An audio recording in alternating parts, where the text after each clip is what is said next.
안녕하세요. 안녕하세요. 예, 시사광 두 번째 시간 시작하겠습니다. 저는 고품격 시사광 정준호입니다. 저는 풀뿌리 시사광 광진주민연대 박용수 대표입니다. 네, 오늘 사람 ING와 광진주민연대가 하는 두 번째 방송인데요. 대표님 오늘 방송할 주제 소개해 주십시오.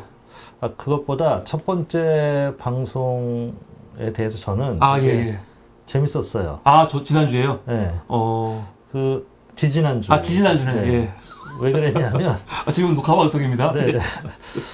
뭔가 동네에서 아는 사람들하고 네. 토킹, 입하고 하는 것 같은 느낌이 들고 방송하는 느낌은 사실 아니어서 재밌더라고요. 그거는 지지난주에 네. 준비를 별로 안 하셔서 그런 거 아니에요? 그렇죠. 이번에도 준비 별로 안 했는데. 원래 별로 말씀이 없으신 분이신데. 네, 그래서 저는 말을 좀 잘 안 하는 편이고, 네.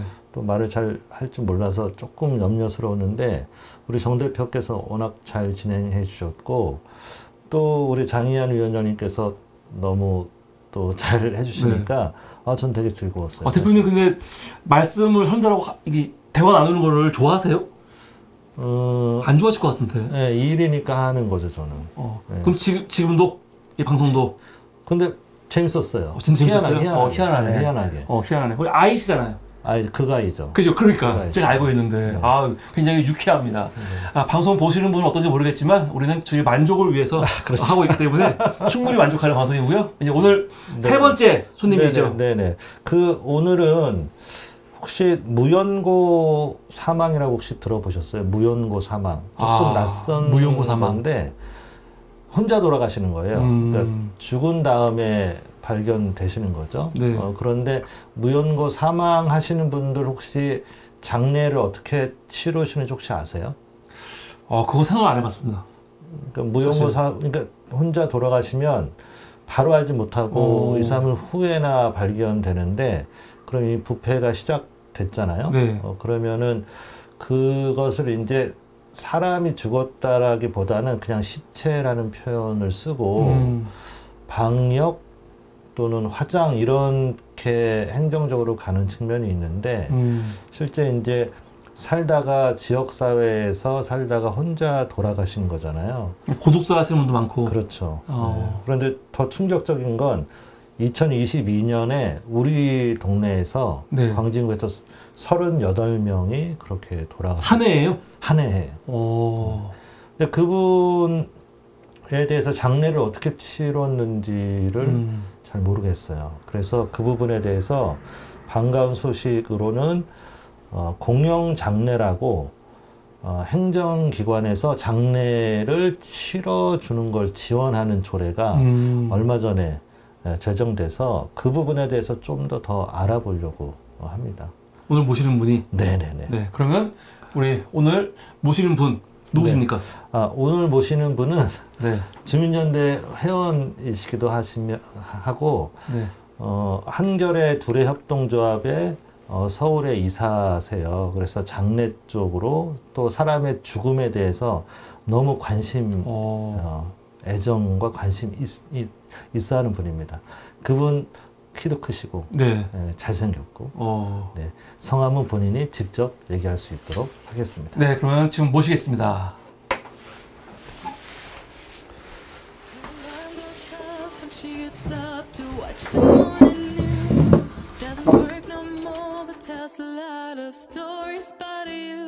Drinks more lately, ain't got pills in many different colors too. Morning light is showing, she moves the chair to look out at her view. But a shop was built right across the street, and it stands where the sunrise used to be. In the afternoons on the couch to read, goes through old pictures and memories. Our heroes have been forgotten, our heroes so brave and bold. Our heroes have been forgotten, our heroes so they got old. Our heroes have been forgotten, our heroes so brave and bold. Our heroes have been forgotten, our heroes so they got old. Our heroes so they got old. Our heroes so they got old.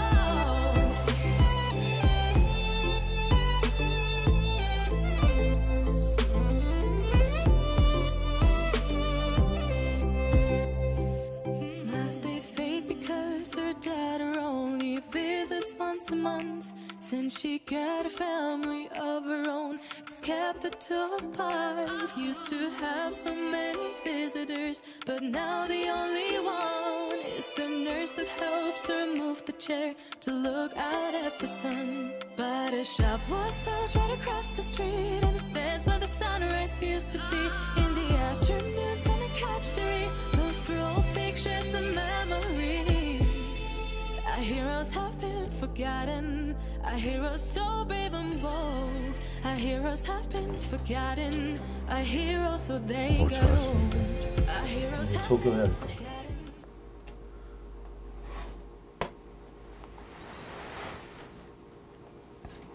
네, 오늘의 게스트 자기소개 부탁드립니다. 네, 저는 광진주민연대 회원이고요. 정회원입니다. 이름은 전승욱입니다. 네. 2주 전에 오셨죠? 2주 전에 오셔가지고 저 소개하기를 밖에서는 말씀을 잘 하시는데 카메라 앞에만 있으면 울렁증 말씀을 못 하시는 우리 전승욱 이사님이십니다. 네, 지금도 울렁울렁합니다. 근데 굉장히 직분이 많으세요. 그렇죠. 네? 네. 지금 제가 호칭을 뭐라고 부를지 모르겠어요. 우리 채비에서는 이사님. 한겨레 둘의 협동조합 서울에서는 네. 서울 한겨레 둘의 협동조합에서는 이사. 예. 그다음에 한겨레 둘의 협동조합 연합회는 부장. 예. 복잡하네요. 네, 복잡합니다. 네, 뭐 그냥 부장으로 부르십시오. 네. 그러면 오늘 우리 아까 무용고자 장래 문제 관련해 가지고 우리 대표님께서 소개해 주셨는데 우리 이사님은 본래 이렇게 장래와 관련해 가지고 관심이 있으셨나요? 네, 저는 살아오면서 죽음에 대한 경험들도 많이 했고요. 또 이제 그 전에 일을 하면서 1년에 장례 관련 일들은 1년에 한 30-40건씩 이렇게 했던 것 같아요. 하고 그러다가 이제 3년 좀 넘은 2020년 때 이제 우리 한겨레 둘의 협동조합 와가지고 본격적으로 이제 장례 일을 하기 시작을 했습니다. 네. 본래 하시던 일은 어떤 일을 하셨는지 밝혀야 되나요? 네. 프라이빗 밝혀드릴까요? 네. 본래 하던 일은 목사였습니다. 목사. 그래서 더 관심이 있으신 거예요, 이쪽으로요? 그랬던 것 같아요. 네. 목사를 하면서 이제 좀 많은 죽음들을 만났죠. 네. 어떨 때는 좀 저한테 상처도 되고 트라우마도 된 그런 죽음의 사건들도 있고 좀 왠지 좀 성격이 좀 어두워서 그럴까요? 네, 그런 죽음에 많이 이렇게 집중을 했던 것 같아요. 네. 그러면은 목회로 죽음을 바라봤을 때랑 실제 이제 장례업을 하는 협동조합에서 일을 하시잖아요. 그때 죽음에 대해서 좀 바라봤던 거에 좀 차이가 있나요? 네, 있죠. 네. 그게 있어가지고 이제 이쪽으로 온 건데요. 목회에서 할 때는 이제 아무래도 그 교회의 교리 안에서 죽음을 이제 해석해주는 일이 제일 중요한 일이었으니까 소위 이제 우리가 장례 예배를 드린다 그러잖아요. 물론 이제 그게 그 당사자들한테 위로가 되기는 하지만 사실은 이제 현실에서 그들이 죽는다라는 거는 과정이 있잖아요. 죽기까지의 과정이 있고 죽음이라는 슬픔의 사건들이 있고 또 죽은 이후의 시간들, 상실을 겪고 하는 이제 시간들이 있는데 그거를 이제 그 교회의 교리 하나만으로 그걸 다 이렇게 같이 좀 다루기에는 한계가 좀 있더라고요. 좀 피상적인 느낌도 좀 있고. 그래서 여기 와서는 죽음이 이제 현실이죠. 실제고. 그래서 죽기까지의 그런 과정들도 듣게 되고 또 알게 되고 그들이 위로받지 못하는 죽음을 통해서 겪어내는 상처들 그걸 날 것으로 다 마주하게 되고 또 당장 장례식을 치르는 데 있어서 뭐 비용도 현실적인 이제 비용 문제 뭐 그런 것들도 다 만나게 되고 그래서 죽음의 날 것들 사건들 현상들을 현장에서 많이 만나게 되는 것 같아요. 네. 자, 인터넷 검색해 보니까 우리 이사님 같은 경우는 검색해 보니까 채비, 네. 아름다운 이별, 네네. 채비 나오는데 그럼 거기서 좀 일하시는 거죠? 협동조합에서 하는 게 채비인 거예요? 네, 채비는 이제 저희 브랜드예요. 브랜드? 네. 한겨레들의 협동조합 연합회 너무 길잖아요. 네. 사람들한테 얘기하기도 이제 힘들고 그래서 브랜드를 만들었죠. 네. 채비가 뜻이 뭐예요?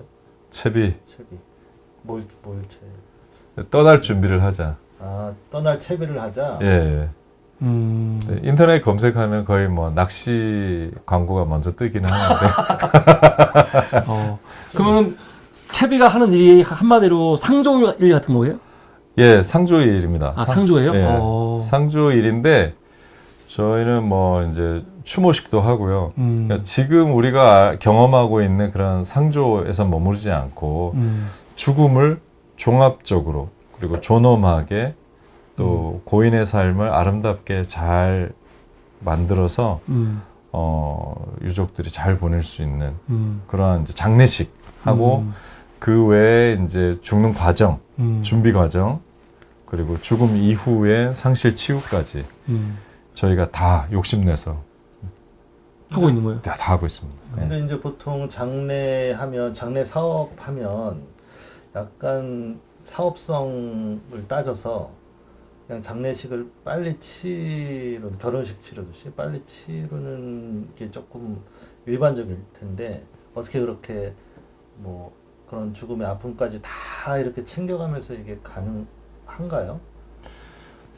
네, 가능하더라고요. 물론 이제 큰 돈은 못 벌죠. 원래 상조가 돈이 되는 일이죠. 돈이 되죠. 원래. 소위 말하면 이제 캐시카우라고 상조는 현금이 들어오는 거에서 요즘은 대형 상조들이 그 국제 사모펀드들 있잖아요. 네. 펀드들이 많이 이제 그동안 들어왔어요. 그래가지고 우리나라 대형 상조 업체를 샀다가 팔았다가 하면서 거기에서 현금이 바로바로 나오니까 그렇게 했는데 저희는 뭐 그런 정도는 안 되죠. 근데 협동조합이니까 굳이 뭐 이익을 많이 안 남겨도 되고 영업비하고 인건비만 있으면 됩니다. 네. 네, 그럼 오늘의 주제가 이제 무용고자의 사망. 네. 그리고 이제 공영장례 지원인데 그거하고 이제 채비하고 연결이 있는 거예요. 연결점이. 네, 100%는 아니고요. 네. 네. 저희는 사실 무연고자 장례를 본격적으로 지금 지원하고 있지는 않습니다. 네. 오히려 이제 그거는 현재 지자체에 맡겨진 일이고, 그리고 이제 또 다른 비영리 기관이 이제 저희보다 훨씬 더 비중 있게 좀 하고 있어요.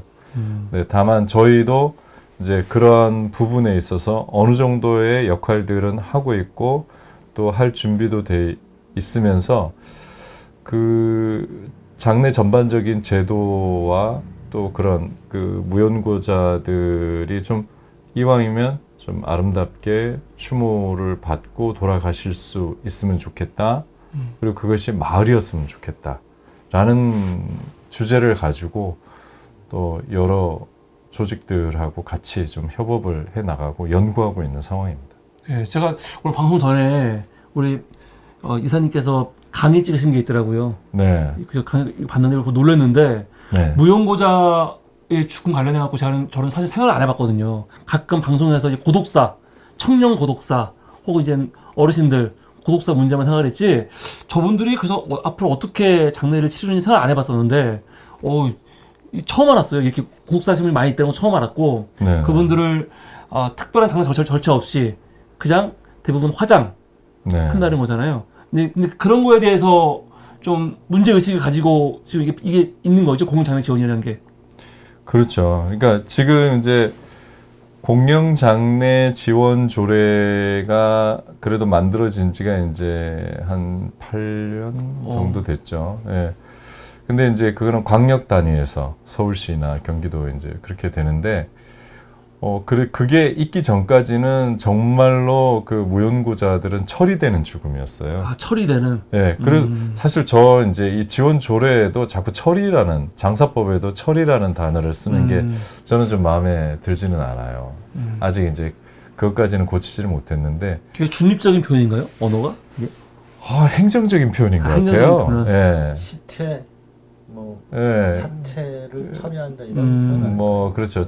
예, 그렇죠. 처리한다. 그래서 굉장히 좀 대상화된 예, 그런 이제 표현이어서 마음에 안 드는데, 그런데 그 공영장례 지원조례가 있기 전에는 정말로 현실 자체가 철이었어요. 그래서 돌아가시면 공고 내고 유족 없으면 그래서 무용구자 처리되고, 그리고 화장장에 가서 그냥 화장하는 거예요. 아무 애도 의식 없이. 예. 그래서 이제 처리되는 거였죠, 그때는. 예.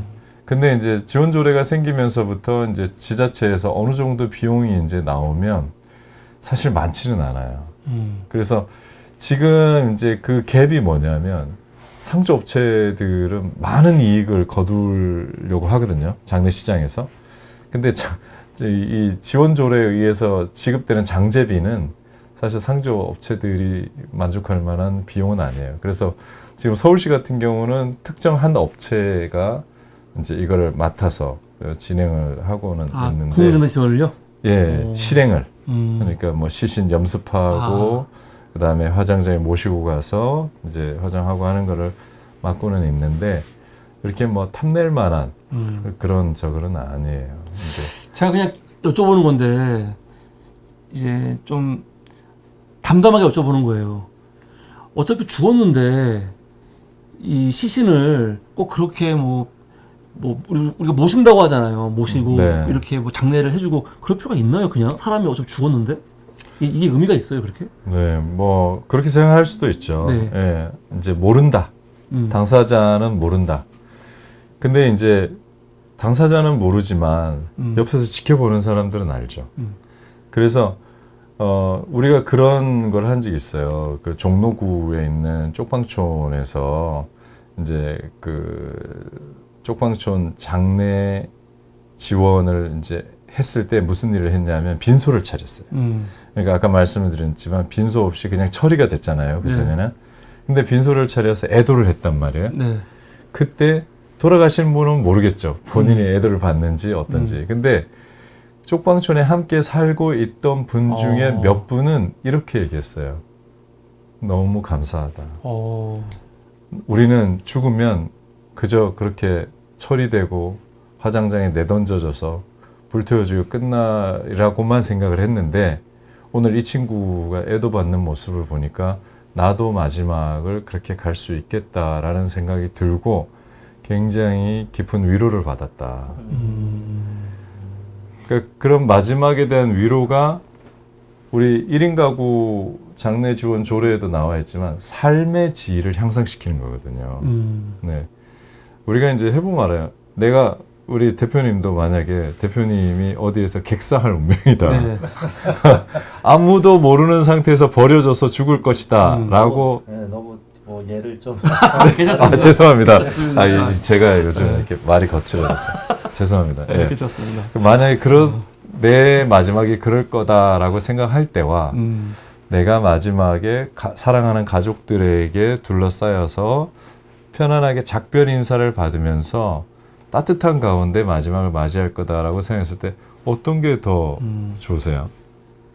물론 하는 게 좋죠. 좋은 쪽으로 가야죠. 근데 이제 저 왜 이 말을 드렸냐면, 네. 장례를 할 때 보면은 장례는 죽은 사람이 아니고 오히려 남아있는 사람들을 위해서 하는 거라는 얘기를 많이 하더라고요. 남아있는 가족들. 맞는 말입니다. 그렇죠? 네. 근데 이제 무용고자 아니에요. 네. 그럼 얼핏 듣기에 아무도 없는 거죠. 아무도 없는데 도대체 누굴 위해 장례한다는 거지? 그런데 지금 하신 말씀을 들으니까 무용고자가 아니네요. 같이 거주했던 분들이 다 영향을 받고. 그렇죠. 그러니까, 예. 그러니까 이제 무용고자라는 거는 행정적 용어죠. 사실은. 행정적 용어지 우리가 사회를 벗어나서 살 수는 없잖아요. 맞아요. 꼭 혈육 가족이 아니어도 누군가는 항상 옆에서 같이 관계 맺던 사람들이 있었기 때문에 우리 사회가 그러한 부분들을 끝까지 책임지며 아름답고 따뜻하게 모실 때 저는 우리 사회 전체가 다 좋아지고 안심하는 마음이 늘어난다고 생각을 해요. 그리고 인간에 대한 존엄한 인간에 대한 이런 의식이 생기겠네, 사회에서. 그렇죠. 이 부담만 되면 진짜. 그렇죠. 그리고 그 일을 진행하는 사람도 있잖아요.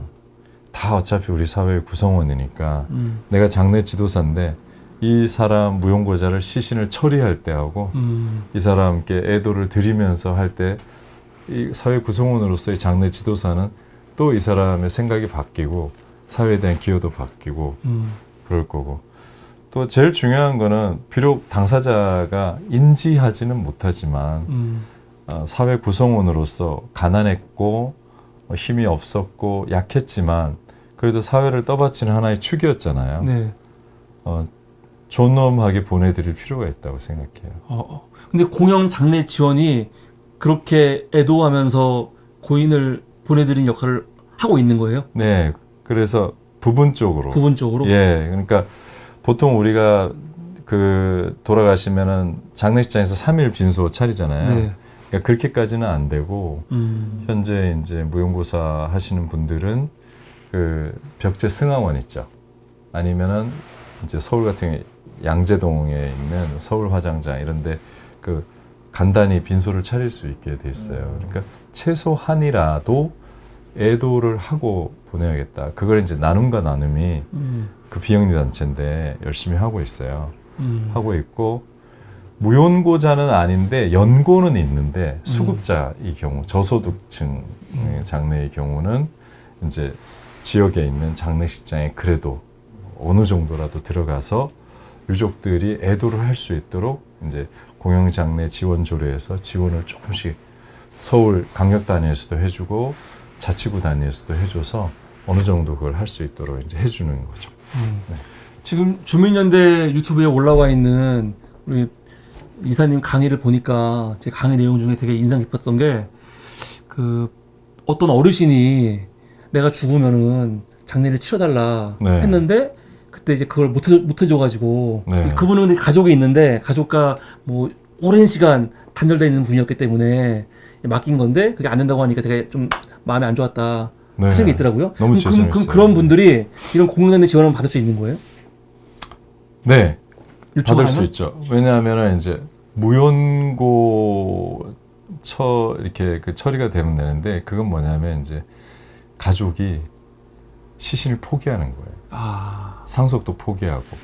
근데 실제로 지금 무연고 장례 치르는 것 중에 3분의 2 정도는 가족이 포기하는 거예요. 가족이 없는 게 아니고. 공영장례 지원이라는 게 무용고자만 되는 거예요? 아니요. 기본적으로? 저소득층. 저소득층 같이? 예. 그러면 만약에 방송을 보신 분들 중에 나 전 지원 받고 싶어. 그런 분들은 구청에 연락해갖고 네. 요청하면 되는 겁니까? 네, 복지과에다. 그럼 복지과에서 내 그 가족들한테 연락해서 이 의사를 묻는 거예요? 그렇죠. 그러니까 이제 예를 들면 지금 이제 그 사전에 아까 우리 결연장례 말씀드렸잖아요. 이제 결연장례는 이제 내가 사전에 내가 그렇게 장례를 치르고 싶다고 의사 표현을 할 수 있는데 사실 무용고 장례는 생전에는 그 의사 표현을 하고 정리하기가 어렵죠.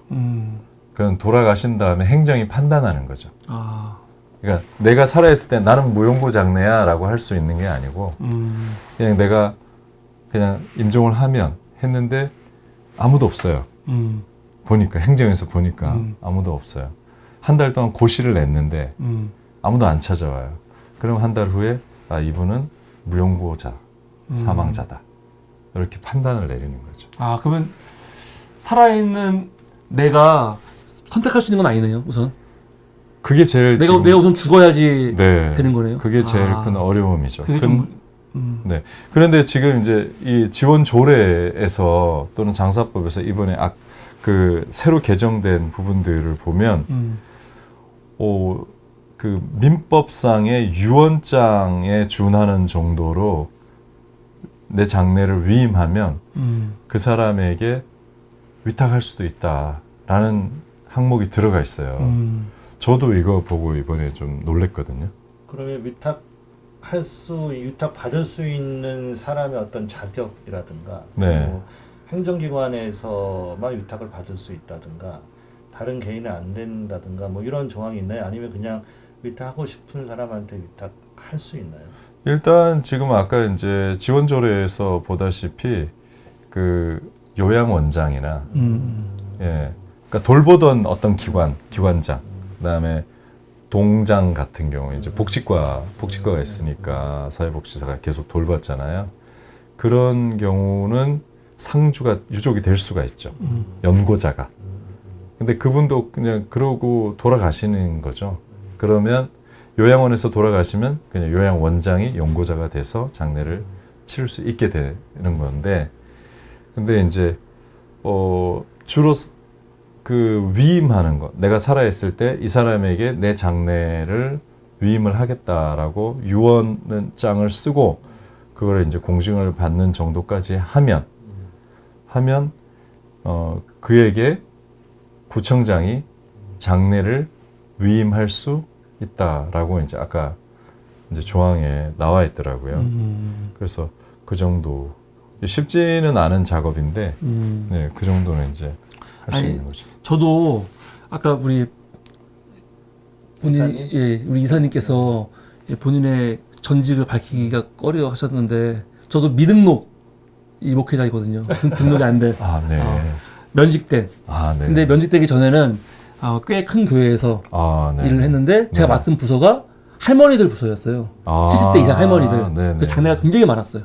많았는데 이 어른들이 자기가 죽은 이유에 대해서 굉장히 예민하더라고요. 그래서 어른들 중에는 일부 교회 오시는 분들이 계세요. 나중에 죽은 이후에 이 교회가 장례를 잘 치러준다는 소문을 듣고 등록하시는 분들이 많더라고요. 그러니까 죽으면 저는 사실 제가 목회자지만 죽으면 끝난다고 생각하는데, 죽은 이후에 내 이 몸을 어떻게 처리해 주느냐, 이거에 굉장히 관심이 많더라고요. 그래서 제가 여쭤본 게, 아까 강의 들으시면서 어르신들이 나 죽은 이후에 당신들이 좀 장례를 치러주면 좋겠다. 그렇게 해갖고 오케이 하면 내 마음이 안정될 거 아니에요. 네, 그렇죠. 그게 되게 필요할 것 같은데, 공공 장례 지원이 그런 것까지 충분히 만족을 시켜주는지 궁금해가지고 여쭤본 겁니다. 네, 그래서 그 조례 안에는 있어요, 지금. 근데 유언서를 써야겠네요, 그럼 유언을.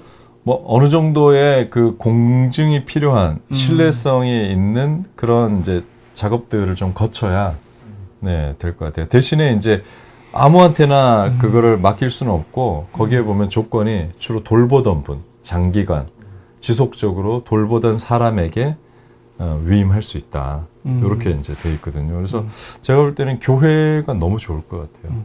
보통 이제 장례를 교회나 혹은 절이나 종교기관에서 네, 많이 하잖아요. 많이 하시죠. 근데 무용고자들도 혹시 종교기관과 연결해가지고 이렇게 장례 치러주는 데는 없나요? 그래서 제가 아는 종교기관들이 무용고자 장례를 치러줘 봤다라는 소식은 못 들었는데, 제가 못 들을 수도 있고, 그래서 실제 무용고자들이나 내 장례를 누구한테 좀 위탁받아서 좀 치러달라라고 했을 때, 그 위탁받는 자는 사실 이제 구청이나 공무원들이 위탁을 그걸 받았다고 생각해 보세요. 그러면 그분들도 어떻게 보면은 죽음에 대한 애도를 통해서 일정 정도의 인간적인 보람을 느낄 수도 있지만, 이게 한편으로는 부담으로 올 수도 있을 것 같거든요. 그러면 이게 이제 지역 공동체라면 그런 분들을 위한 어떤 모임이나 단체 이런 게 혹시 필요도 하지 않을까?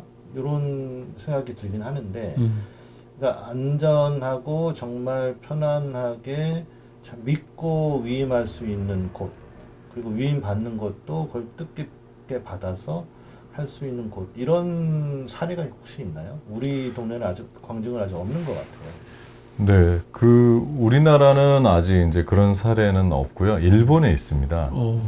일본은 지금 이제 비영리, NPO가 그 역할들을 하고 있어요. 일본은 이제 후견인 제도에서 사후사무, 그러니까 죽은 이후에 고인의 사무를 처리할 수 있도록 이제 규정이 개정이 됐어요.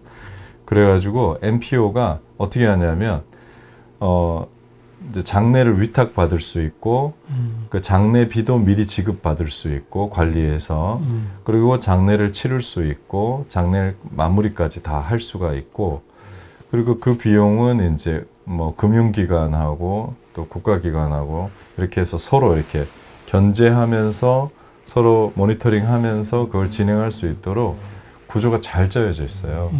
그래서 이제 1인 가구나 혼자 계신 분들이 자기 장례를 안심하고 맡길 수 있고, 또 문화 자체도 공동체 소그룹으로 서로의 장례를 맡아주는, 그러니까 신뢰성 있게 위탁하는 기관이 생기니까 이제 뭐 4-5명이 본인들이 모여서 소그룹 활동을 하다가 네가 먼저 가면 내가 장례해줄게, 내가 먼저 가면 네가 장례해줘라, 이런 소위 말하는 벚꽃장이라고 하거든요. 무덤 친구라고 하는데, 그런 문화적인 활동들도 굉장히 풍성하게 지금 일본은 좀 일어나고 있어요. 근데 우리나라는 이제 지원 조례 이렇게 돼 있지만, 이거는 이제 구청장이, 지자체장이 허락을 해줘야 되는 일이기 때문에 사실은 좀 쉽지 않죠, 현실적으로. 왜냐하면 분쟁이 생길 수가 있거든요.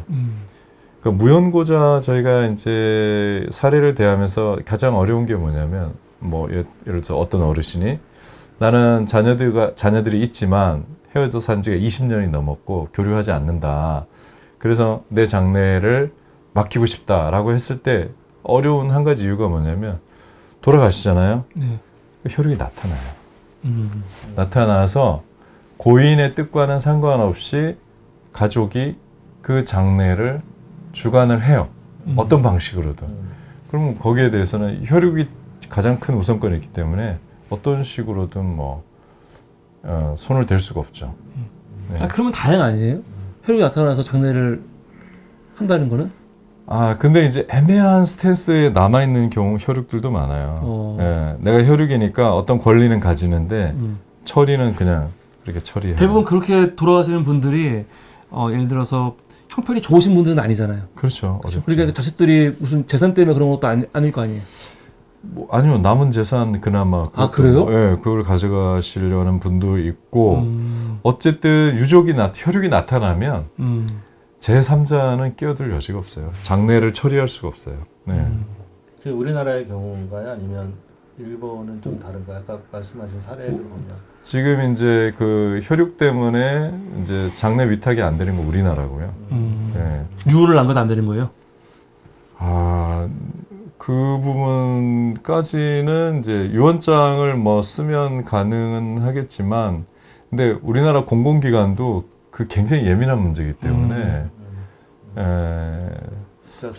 결정권을 개인이 그렇게 법적으로 했다 하더라도 그걸 공공기관이 승인해야만 되는 조례상 또는 법령상 내용이 있기 때문에 공공기관이 판단을 하는 거에 따라서 달라진다, 이런 얘기이신가요? 네, 그렇죠. 그렇지만 공공기관이 쉽게 판단을 못 내리죠. 왜냐하면 소송에 휘말릴 수가 있기 때문에. 그래서 굳이 이렇게 힘들게 할 필요도 없고. 그렇죠. 예, 왜냐하면 이제 뭐 이거는 정확한 얘기는 아닌데, 예를 들어서 이제 장례 비용이 더 필요하면 고인의 유류품, 그러니까 계좌에 돈이 있으면 그걸 빼서 장례비를 더 충당할 수도 있거든요. 근데 그렇게 하는 데가 별로 없어요. 왜냐하면 소송에 휘말릴 수가 있어서 네, 쉽지 않습니다. 우리나라는 이 부분이. 광진 주민연대는 혹시 이렇게 마을에서 무용고자 사망자가 생겼을 때 그때는 이제 광진 주민연대가 역할을 할 수 있는 건 없습니까? 저희가 이제 이 부분에 대해서 최근에 관심 가진 것은, 근데 저희 단체가 이제 30년 정도 되면서 초기에 젊었을 때 만나신 분들이 이제 조금씩 죽음을 준비하기 시작했어요. 그러다 보니까 이제 같이 죽음을 준비하는 것이 조금 저희 안에서 화두가 있고요. 같이 죽음이요? 그러니까 이제 죽음을 이제 장례식을 네. 잘 해서 보내드리는 죽음 웰다잉을 좀 준비해준 그런 게 조금 저희 안에서 약간 얘기가 되고 있고, 그런 측면에서 지역에 이제 더 어렵고 힘든 사람의 죽음을 주민연대 입장에서 어떻게 볼 거냐, 이런 얘기는 저희 과제로 해야 할 거죠. 이제 최근에 뭐 공연장례 지원조례가 10월 달에 이게 제정이 되면서 그러면 주민연대가 지역에 고독사하거나 무용고자들 장례에 어떻게 좀 접근할 건가, 이런 얘기들이 좀 돼야 합니다.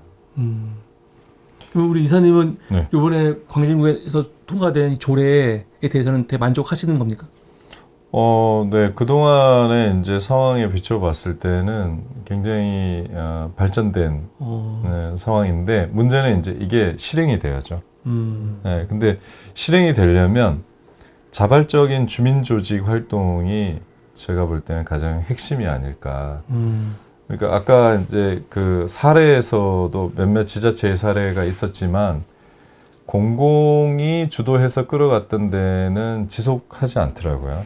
그런 이제 지원이나 이런 부분들이. 근데 주민 조직이 이제 활발하게 움직인 데는 좀 풍부하게 또 지속적으로 그걸 이제 가져갈 수 있는 걸 봤고, 특히 최근에 이제 안양시의 자원봉사센터에서 리멤버 봉사단이라는 분들이 이제 조문을 중심으로 한, 그러니까 마을 조문단이죠.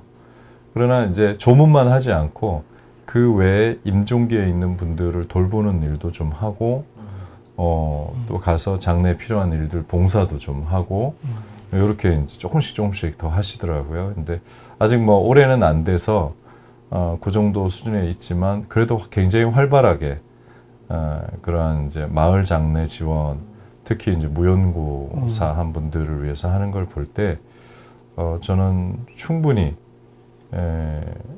할 수도 있고 또 가치 있는 일이라는 생각이 듭니다. 네.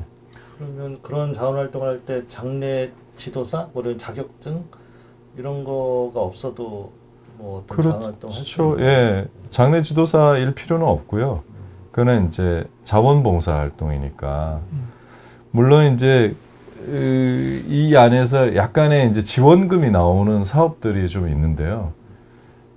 그거는 이제 부수적인 거고, 더 핵심적인 거는 이제 주민들이 우리 관내에서 벌어지는 안타까운 죽음을 우리가 돌보겠다. 그 돌봄 안에서 내 마지막도 같이 돌봐지게 하겠다라는 생각을 갖고 자원봉사 활동을 시작하시면 되지 않을까. 일단 조례도 나왔고, 그 다음에 지자체장의 의지가 있다면, 네, 저는 뭐 충분히 가능하다라는 생각이 듭니다. 그러면 장례는 어디서 치러지는 거예요? 공연장례 지원 같은 경우는? 네. 장례는 이제 이런 경우는 위탁을, 지금 현재는 네.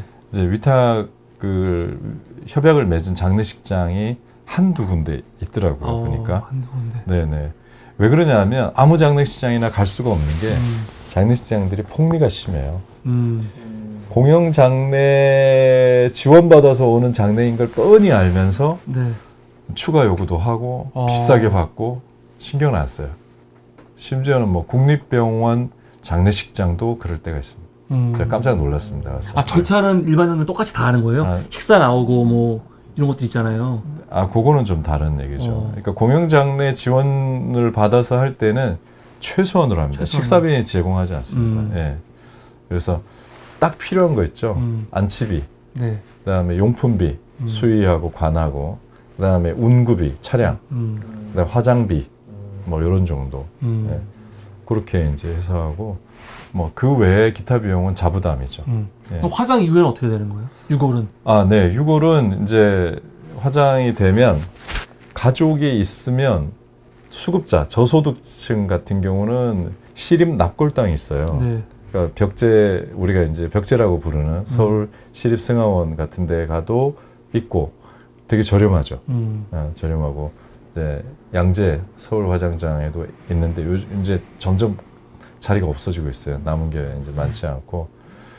근데 진짜 무연고사 하신 분들은 유택동산이라고 있어요.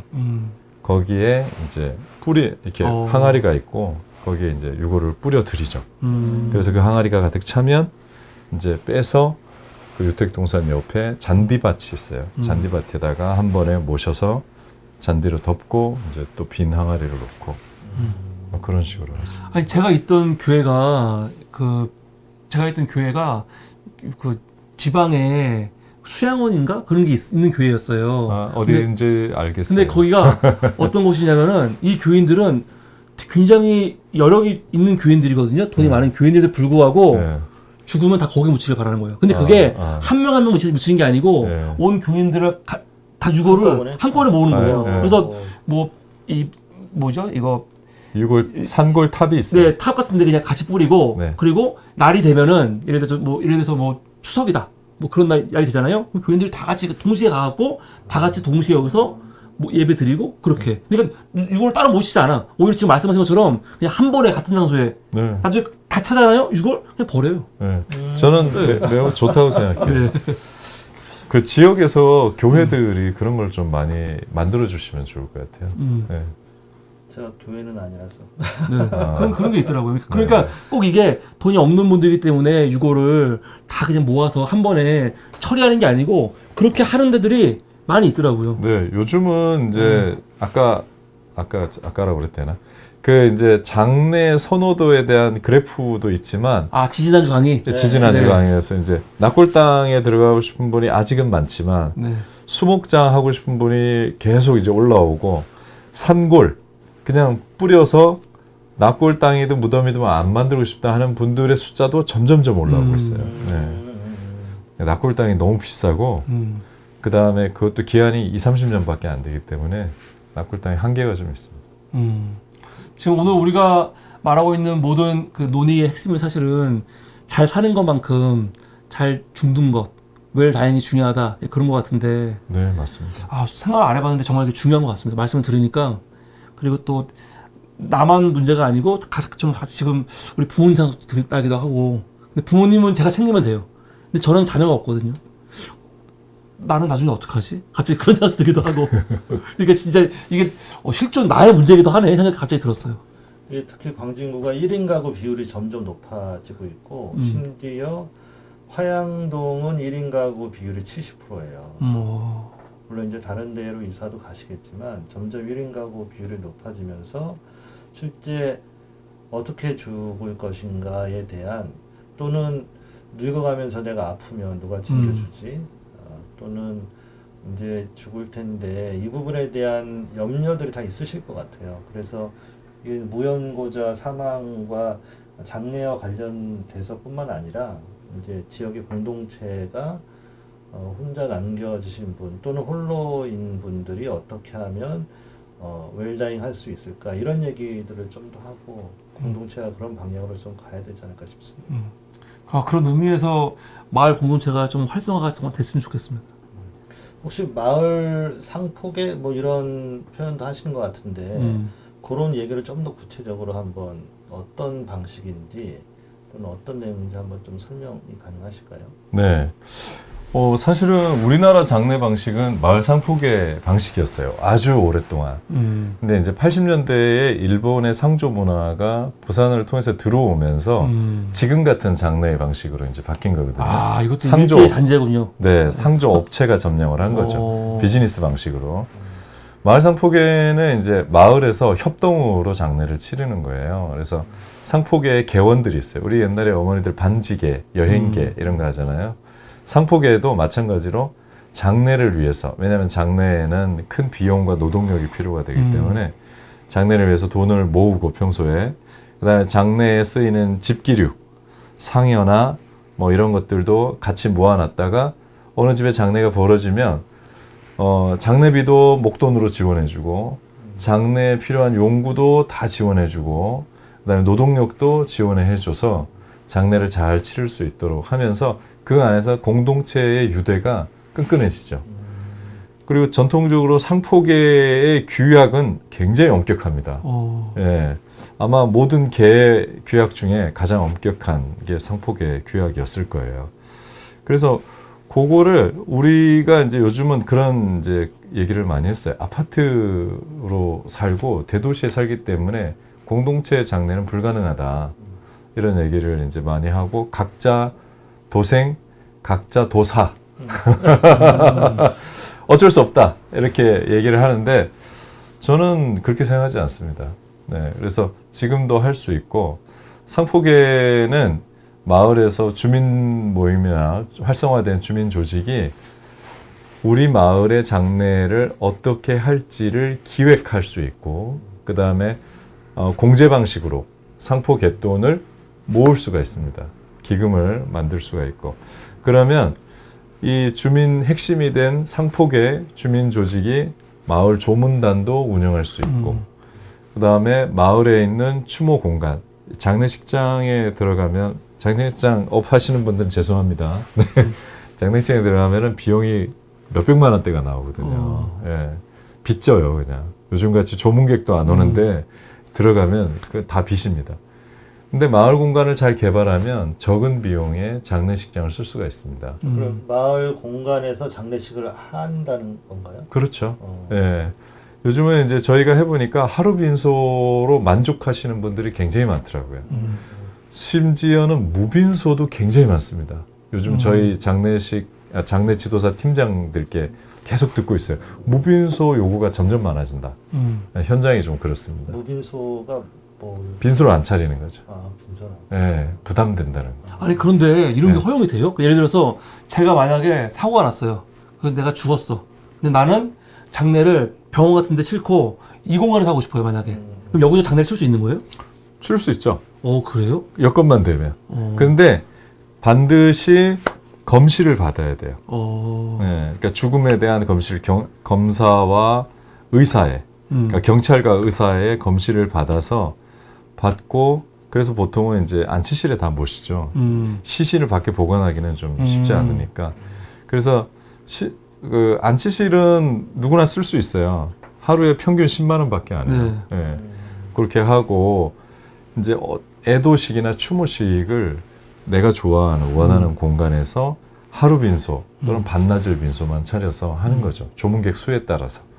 네. 아니 실제로 장례 치를 때 시신을 모셔다 오고 하지 않잖아요. 시신은 다 안치소에 네. 있고 그렇죠. 하기 때문에 맞아요. 여기서 네. 장례 행사를 하고 네, 네. 그다음에 뭐 다음 행사를 하면 되는 거예요. 충분히 할 수 있습니다. 네. 그러면 비용도 줄 뿐만 아니라 로컬에서 할 수 있는 거죠. 근데 주변에서 가만히 있나요? 어떤 주변이? 예를 들어서 제가 여기서 했어요. 그러면 예를 들어서 주변 우리는 의식이 이거 되게 부정하다 해갖고 네네네. 사람들이 싫어하잖아요. 네. 그러다 보니까 예전 같은 장례를 집에서 많이 했는데 그런 게 없어지는 게 주변에서 싫어할 거는 별로 없어요. 왜냐하면 주로 이제 싫어하는 게 시신 때문이에요. 근데 시신은 안치실에 있으니까 싫어할 일은 없는데 다만 이제 우리가 전통적으로 하든가 뭐 곡을 크게 한다든지. 예. 네, 아이고 뭐 이렇게 이제 하면 사람들이 좀 힘들어 하겠죠. 근데 요즘 이제 저희가 하고 있는 거는 아름다운 추모식이에요. 네, 누구나 이렇게 지나가다 봐도 함께 하고 싶다라고 느낄 정도로 이제 그렇게 아름답게 하기 때문에 싫어하지 않습니다. 그 아름다운 추모식이라고 하셨는데 꽃을 뭐 많이 하는 건가요? 이게 아름다운 추모식의 내용이 어떤 걸까요? 아, 네, 뭐 꽃이 있으면 많이 아름답지만 비용이 많이 들죠.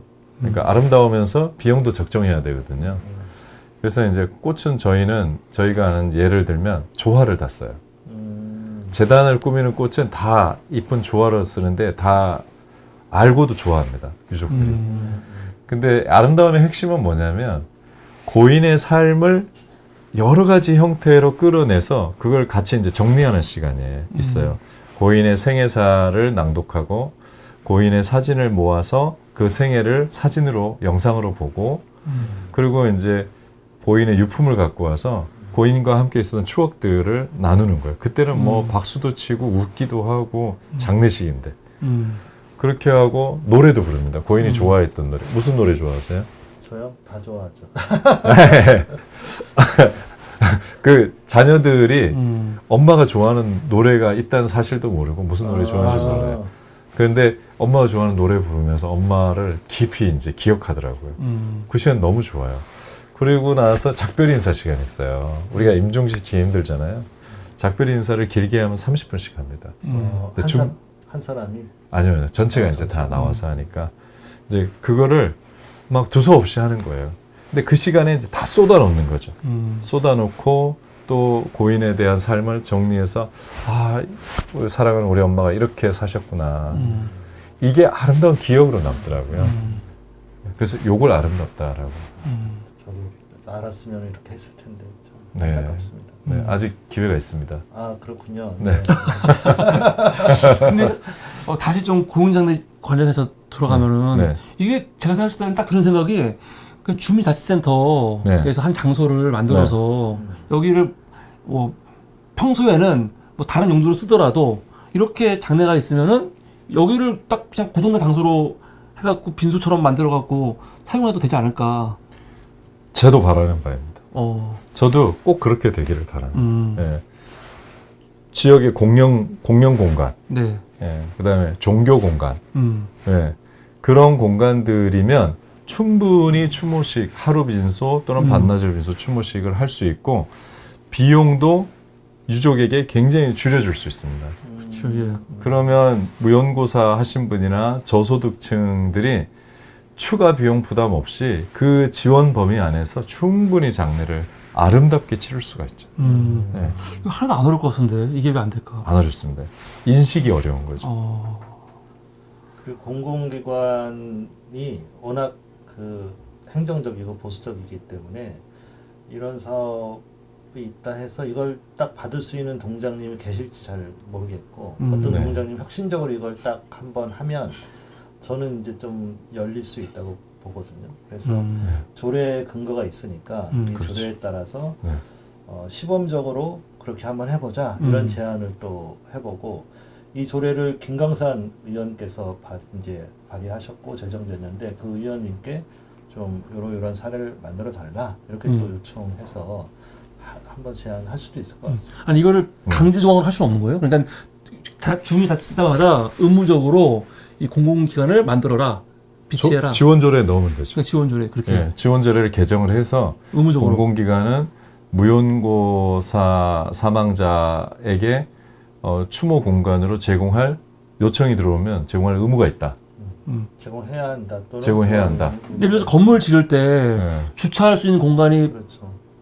확보돼야지만 지을 수 있잖아요. 그렇죠. 그것처럼 주민자치센터라든가 그런 데 하려면 공공이 사용할 수 있는 이거를 반드시 만들게 하고 사용할 수 있게 그렇게 규정할 수도 있는 거죠. 정할 수도 있죠. 그렇죠. 너무 신박한데요. 주차장처럼. 네. 네, 네. 주차장도 의무적으로 하는데 네. 구의원을 한번 해보시죠. 겨우 그 의원 안 합니다.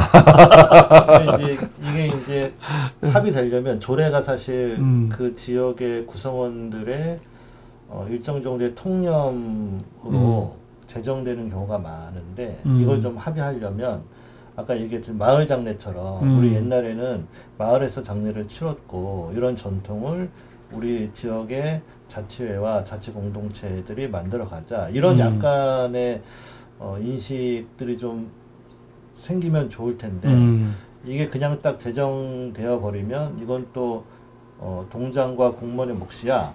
너 뭐 왜 이런 걸 해? 또는 왜 이런 식으로 해? 이렇게 민원이 될 가능성이 있어서 조례상으로도 이렇게 제정될 필요가 있지만 인식 개선을 위한 우리 안에 어떤 활동들 이런 것도 더불어 좀 가야 될 필요성이 있을 것 같아요.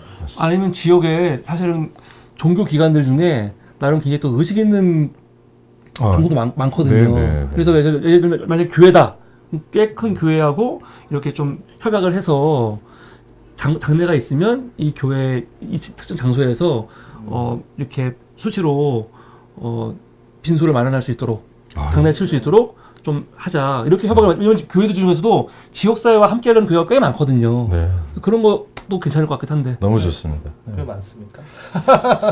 없나요? 제가 하나 더 제안을 하면 교회나 사찰이나 이제 종교 단체 하나 더 제안을 하면 일본의 예인데요. 일본은 사찰이 우리 그 시내에 많이 있거든요.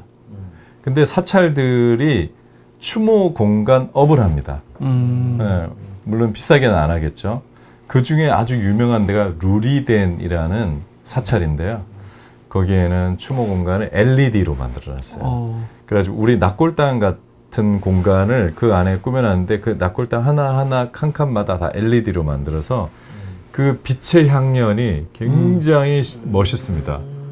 네, 그래서 지역에 있는 사람이 그 사찰에 와서 납고를 하고 그리고 늘 일상 가운데 지내다가 엄마가 보고 싶으면 가서 제 카드가 있거든요. 여기 좀 첨단이에요. 카드를 딱 대면 자기 엄마 유골이 딱 자기 앞에 오면 그걸 놓고 엄마 추모를 하고 다시 넣고 이제 집에 가는 거죠. 걸어서 뭐 10분, 20분 이런 식으로.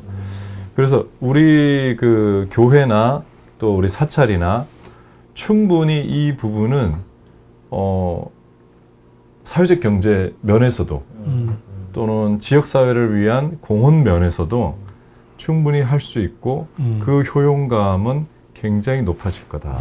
저는 그렇게 제안드리고 싶습니다. 말씀 들으니까 주민연대가 해야 될 일이 많은 것 같습니다. 그러네요. 아, 벌써 세 번째 시간인데 자꾸 네. 일만 늘어나네. 네, 감사합니다. 오늘은 시사강 세 번째 시간으로 무용고자 관련된 공영장례 지원에 대해서 함께 방송을 했습니다. 오늘 이게 좋은 또 말씀 해주신 우리 전승욱 이사님 너무 감사하고요. 수고 많으셨습니다. 고맙습니다. 마지막 인사 하시고 우리 방송 마치죠. 네, 주민연대 회원이 돼서 너무 기쁘고요. 주민연대와 함께 마을 산포개 만드는 게 저의 마지막 꿈일 것 같습니다. 네, 고맙습니다. 네, 여러분 감사합니다. 안녕히 계세요.